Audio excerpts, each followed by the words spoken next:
जो भी संत यहाँ पे सेवा करने के लिए आता है मुस्कुराता आता है।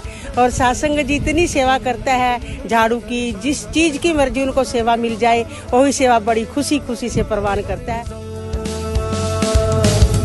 खुदा दा भेजिया बंदा खुदा भी तेरी मनदा ए, ताइयों ताए तेरा बंदा हथ तेरे मूरे बनदा ए। मेरी ये औकात है मिट्टी तू मेरा कुम्यार है सोना, तेरे वर्गा दुनिया अंदर ना कोई है ते ना ही होना। मैं खड़ा हाँ किनारे आते जी पल पल मैं डरिया,